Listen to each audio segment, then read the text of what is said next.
Ustazah, bagaimana Ustazah kalau kita rasa macam ada keluar angin melalui kubul atau dubur tapi tak keluar bau atau bunyi, batal tak? Okey, ini soalan berkenaan dengan kentut faraj. Okey.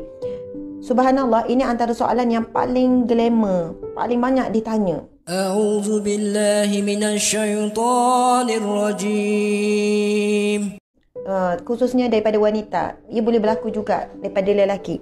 Berkenaan angin yang keluar melalui faraj, bahagian depan kita wanita. Ada berapa faktor ya yang menyebabkan angin ni boleh keluar melalui faraj? Boleh kita dengar sekejap ya jawapan ni. Jadi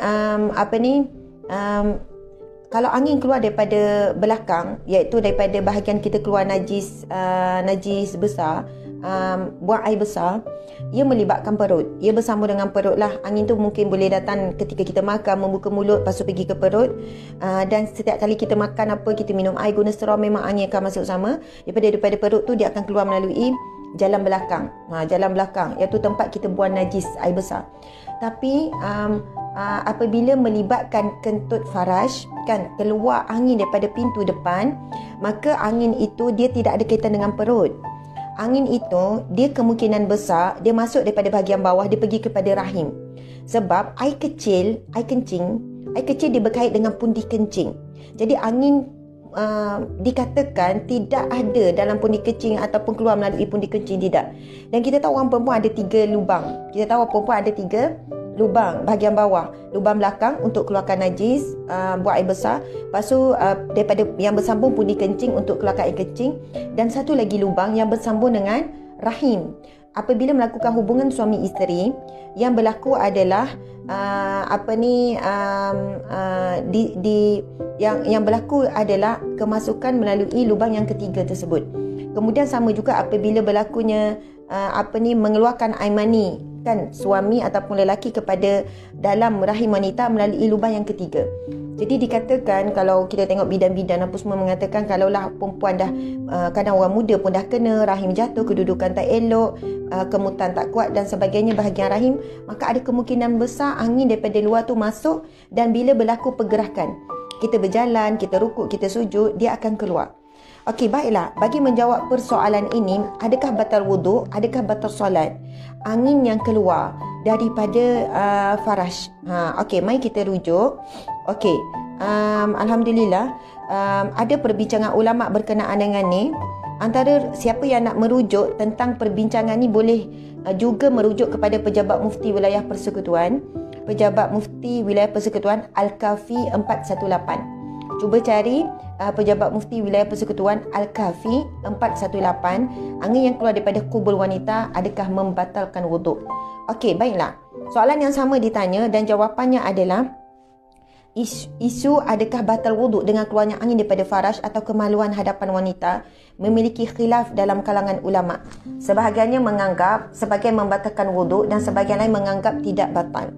Pendapat mengatakan batal ulama ini adalah daripada beberapa hadis Nabi sallallahu alaihi wasallam. Antaranya adalah Nabi sallallahu alaihi wasallam bersabda, la wudu'a illa man sautin aw rihin. Tidak perlu mengambil wuduk melainkan kerana ada bunyi kentut ataupun terdapat bau. Okey, di sinilah ada beberapa ulama membincangkan apakah maksud kentut tersebut dan kenapa kentut itu diikat bersama aurihin ataupun terdapat bau. Baiklah, sebab masa kita suntuk, saya jawab secara ringkas. Pendapat yang pertama yang mengatakan batal, kan, pendapat pertama yang mengatakan batal ini daripada mazhab Syafi'i dan Hambali. Mazhab Syafi'i dan mazhab Hambali mengatakan batal. Mereka bawakan hujah-hujah dalil-dalil. Kemudian pendapat mazhab Hanafi dan Maliki mengatakan angin yang keluar daripada kubul ataupun bahagian depan angin faraj ini tidak membatalkan wuduk.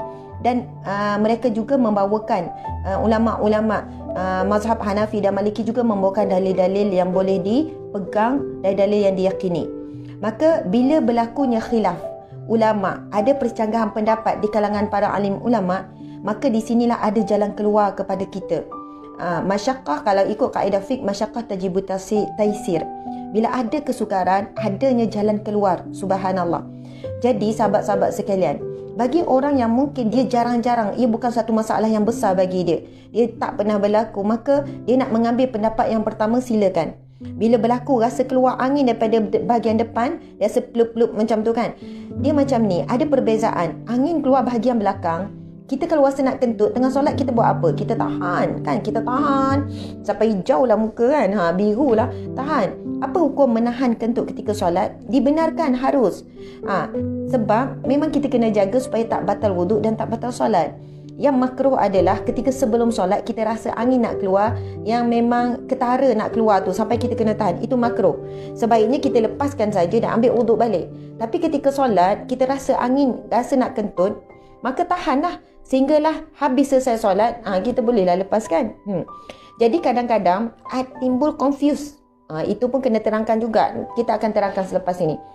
Tapi bagi orang yang, contohnya bagi mutawif kan, selalu menerangkan orang yang menunaikan umrah, menunaikan haji, dah pergi tawaf dah 6 kali tawaf, 5 kali tawaf, tiba-tiba rasa angin keluar bahagian depan. Sebab itu banyak situasi tersebut menggunakan pendapat yang kedua, maka tidak batal wuduk. Sebab bukan mudah, terutamanya dalam suasana haji, umrah kan, nak keluar daripada Masjidil Haram tu jauh, tempat wuduk tu jauh kan, nak ulang dengan orang ramai, crowded, nak sampai ke tempat tu pun berjuang juga nak sampai kan. Nak tawaf itu juga bukan mudah, setengahnya dalam keadaan waktu-waktu peak hour dan sebagainya. Jadi kepada siapa yang berpegang kepada pendapat batal wuduk, maka ia sah, subhanallah. Kepada siapa yang berpegang kepada tidak batal wuduk, kita juga kena hormati pendirian ataupun yang dipegang tersebut, sebab ia juga adalah berdasarkan pendapat alim ulama yang muktabar, cuma ia bukan pendapat daripada mazhab Syafi'i. Jadi bila kita baca dalil-dalil, kita pun yakin, kita boleh pegang saja. Jadi ramai yang tanya ni orang tua kan, orang-orang yang dah bersalin beranak dalam 4, 5, 6 orang. Masalah ni semakin berat, semakin kerap, sebab rahim dah longgar kan, rahim dah mula terbuka sekian-sekian. Jadi angin tu bila kita duduk mudah nak masuk dan yang mudah keluar. Dan angin farash ini dia tidak boleh dikawal, dia tak boleh dikemut. Dia bukan macam angin belakang boleh kemut, tahan tu kan. Dan angin belakang ni kadang-kadang bila kita kuat menahan, dia boleh masuk balik. Itu pun orang selalu tanya juga kan. Contoh majlis ilmu kan, duduk nahan, orang ingat khusyuk, rupanya duduk nahan kentut kan. Okey, duduk tahan, dia tekan tu kan punggung dia tu sampai angin tu dia berlegar kat situ, masuk balik ke perut. Ada juga yang tanya, Ustazah, batal tak wuduk? Angin masuk balik, kentut masuk balik ke dalam, batal tak? Jawapannya, lagi tak keluar, tak batal. Terasa Ustazah kan macam bergelombang tu dalam perut, maka ia tak batal. Masya Allah. Kalau dia keluar baru batal.